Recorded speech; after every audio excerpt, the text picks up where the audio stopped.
Your cat is staring at you from across the room. You're scrolling through your phone, half paying attention. And when you glance up, those unblinking eyes are locked on yours. Then something shifts. The eyelids drop halfway, pause for a beat, and slowly rise again. You probably smiled. You might have blinked back. What you're witnessing feels like affection, and the internet has told you it's a cat kiss. But what's actually happening involves a calculated risk your cat is taking with their survival instincts, and the neuroscience behind it reveals something far more specific than simple fondness. Number 1. The voluntary vulnerability of closed eyes. In 2020, researchers at the University of Sussex conducted the first controlled study of cat slow blinking, testing whether this behavior actually communicates positive intent. They worked with 21 cats across 2 experiments, and what they found was unambiguous. Cats were significantly more likely to slow blink at humans who slow blinked at them first, and they were more likely to approach an unfamiliar experimenter who slow blinked versus one who maintained a neutral expression. The sample size was modest, but the effect was consistent. What makes this finding remarkable is what it reveals about threat assessment. Cats are ambush predators and prey animals simultaneously. Closing their eyes, even partially, even for 2 seconds, represents a moment when they cannot detect incoming danger. A 2019 study on feline predator response times showed that cats rely on continuous visual monitoring to assess threats, with cortisol levels spiking within 52 seconds of losing visual contact with a perceived danger source. When your cat slow blinks at you, they are deliberately choosing to interrupt their threat surveillance system. This is not a reflex. This is a decision that requires your cat to override their baseline vigilance programming. And they only make that choice when the neurological calculation determines you are safe enough to justify the risk. Number 2. The belly exposure no one understands correctly. Your cat rolls onto their back and exposes their stomach. Most people read this as an invitation to pet that soft fur, and most people get bitten or scratched approximately 3 seconds later. The assumption is that the cat is being manipulative or erratic.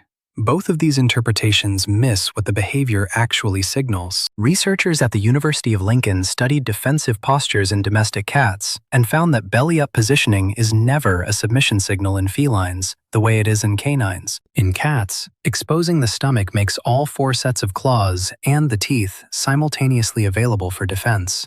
It is the optimal combat position. When your cat shows you their belly and does not attack when you approach, that restraint is the trust signal, not the exposure itself. A 2018 study tracking feline stress responses found that cats in high-trust environments showed a 73% reduction in defensive reflex speed when exposed to sudden stimuli, compared to cats in neutral or stressful environments. What this means practically is that your cat is showing you their most effective weapon array and then choosing not to deploy it. They are lying in attack-ready position and deciding, continuously, that you do not require attacking. The belly is not an invitation. The belly is a test you pass by recognizing it for what it is. Number 3. The head bonk that leaves scent you cannot detect. When your cat presses their forehead against yours, or bumps their head into your hand, or rubs the side of their face along your leg, they are doing something far more complex than showing affection through touch. Cats have scent glands concentrated in specific locations: the temples, the corners of the mouth, the chin, and the cheeks. A 2016 study published in Applied Animal Behavior Science examined feline scent marking behavior and found that cats deposit pheromones from these facial glands as a form of chemical communication that persists for hours. When your cat head bumps you, they are marking you with their scent signature, effectively labeling you as part of their colony. But there's a second factor that makes this behavior a trust indicator specifically. Cats only perform this marking behavior, called bunting, on objects and individuals they perceive as safe and stable within their core territory. In multi-cat households, researchers found that bunting frequency between cats directly correlated with the stability of their social bond, with bonded pairs bunting up to 12 times per hour during peak activity periods, while cats in conflict avoided the behavior entirely. Your cat is not just marking you. They are integrating you into the scent map of their secure environment, which means they have categorized you as a permanent, non-threatening fixture in the territory they consider safe enough to let their guard down. Number 4. The kneading that reactivates kitten neurology.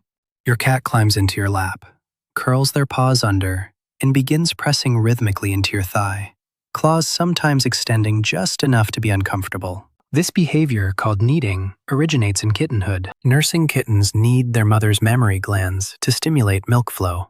What makes the adult version significant as a trust marker is that it represents a regression to juvenile neurological patterns that only activate in the presence of deep safety. A 2017 study on feline stress and comfort behaviors found that kneading in adult cats is associated with the release of endorphins and occurs almost exclusively in low-stress contexts. Cats tested in veterinary settings or unfamiliar environments showed zero kneading behavior, while the same cats in their home environments kneaded an average of 4.3 times per week. The neurological mechanism involves the limbic system, specifically the parts of the brain associated with early bonding and maternal attachment. When your cat needs you, their brain is running software designed for mother-kitten interaction, which means they have placed you in the psychological category reserved for the provider of absolute safety from their most vulnerable developmental period. The behavior often coincides with purring and half-closed eyes, both of which are indicators that the cat's parasympathetic nervous system, the rest and digest mode, is dominant. They are not just comfortable. They are accessing a neurological state they have not inhabited since they were weeks old, and they are only willing to go there if the environment, meaning you, is safe enough to permit that level of vulnerability. Number 5. The following without demand. Your cat follows you from room to room, but does not meow for food, does not paw at you for attention, and often settles several feet away rather than making contact. This behavior confuses people because it seems purposeless. If the cat wanted something, they would ask. If they wanted affection, they would approach. The assumption is that the cat is bored or perhaps mildly interested. What's actually happening is monitoring behavior, but the trust is in what type of monitoring it represents. A 2021 study examined proximity seeking in cats and found that cats maintain visual contact with trusted humans at an average distance of 3 to 6 feet, significantly more often than they seek physical contact. The researchers distinguished between attention-seeking proximity and security-checking proximity. Attention-seeking involves vocalizations and physical interaction attempts. Security-checking involves the cat simply keeping the human in their visual field while engaging in other activities like grooming or resting. Cats only perform security-checking behavior with individuals they have bonded with. The evolutionary explanation is rooted in colony behavior.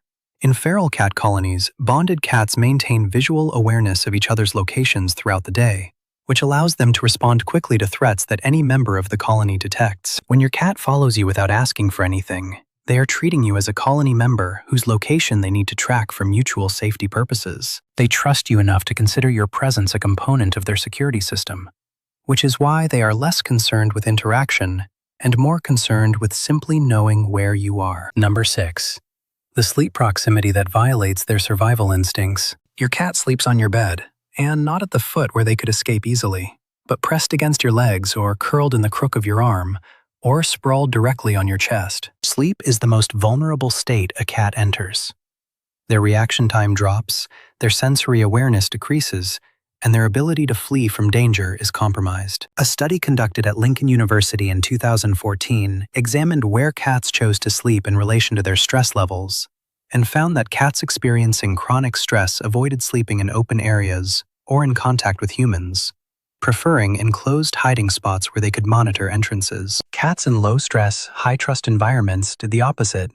They slept in exposed locations and in direct contact with their humans 61% of the time, almost exactly the same proportion found in studies of how human toddlers seek proximity to caregivers during sleep. The mechanism is about nervous system regulation.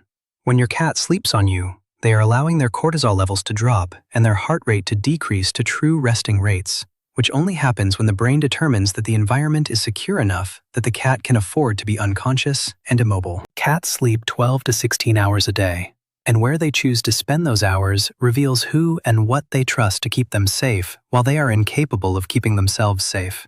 If your cat is sleeping on you, they have run the neurological calculation and determined that you are a more secure option than any hidden, defensible position they could find on their own. The next time your cat slow blinks at you from across the room, here's what's actually happening. They are interrupting their threat surveillance system, depositing chemical signatures that categorize you as safe territory, reactivating kitten-era bonding neurology, tracking your location as a colony security measure, and choosing to enter unconscious vulnerability in your presence. These are not random affection signals.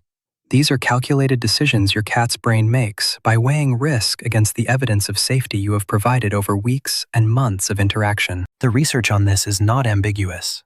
Cats are obligate carnivores with intact predator and prey instincts, and every single one of these behaviors requires them to override a survival mechanism. If you are seeing these 6 behaviors, you are not projecting. You are observing your cat choose you, repeatedly, as worth the risk. If you want to honor that, the science says to respond in kind. Slow blink back. Let the belly display exist without touching it. Allow the following without interpreting it as neediness. Give them space to sleep near you without disturbing them. The trust is already there. What matters now is that you recognize it for the specific, measurable, neurologically costly thing it actually is. If you found this useful, subscribe for more research-backed explanations of what your cat is actually doing, and comment below with which of these 6 behaviors you see most often, because the data on individual variation in trust signaling is still being collected, and your observations matter.